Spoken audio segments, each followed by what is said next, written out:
Europe 1, circuit court. Jusqu'à 14h avec Maxime Switek et Anne Le Gall. Le portrait.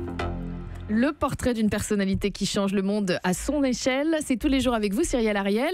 Vous avez rencontré pour nous un acteur français qui, depuis sa rencontre avec Al Gore il y a 10 ans, a prêté sa voix pour 2 de ses documentaires engagés donc sur la question climatique. Il s'agit de Charles Berling. Cet artiste d'ailleurs qui est venu à vélo, il était fier d'être venu à notre rendez-vous en vélo, se sent en effet plus que jamais concerné par ces enjeux environnementaux.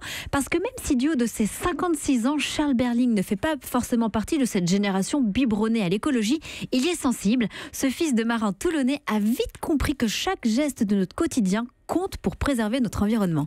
Je mesure au fur et à mesure l'impact de mes actes à moi sur mon environnement. C'est la même chose par exemple sur la nourriture, on a des habitudes alimentaires et progressivement, je me dis pourquoi on mange autant de viande, pourquoi on mange ces barquettes de merde. Donc si vous voulez, pour moi, c'est pas tellement un militantisme comme ça premier, c'est juste qu'au fur et à mesure, je suis devant ces faits-là et donc c'est juste une prise de conscience qui s'est faite, je dirais, entre guillemets, naturellement. Et alors, est-ce que ce déclic pour Charles Berling s'est fait aussi au moment de doubler le premier documentaire d'Al Gore, Une vérité qui dérange ? Eh bien, en effet, tout s'est fait en 2007 au Festival de Deauville, quand les 2 hommes se sont rencontrés, car il faut savoir que Charles Berling a 2 passions. Il y a l'art dramatique et également la voile. Et c'est surtout en tant que témoin de la pollution des mers que Charles Berling s'est senti investi et justement concerté par cette question climatique. Et comme il le dit, l'écologie doit ramener à son histoire personnelle.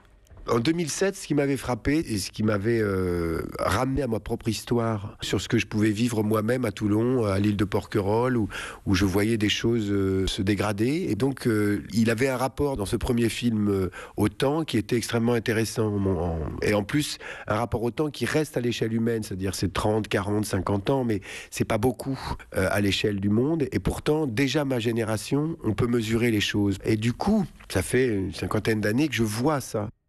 Et bien, pour faire cette seconde fois, cette voix pour ce nouveau film d'Al Gore qui sort aujourd'hui, Une suite qui dérange, pour Charles Berling, c'est contribuer joyeusement, selon lui, à modifier peu à peu ce qu'on est soi-même et même les autres. Merci beaucoup, Cyrielle. À demain.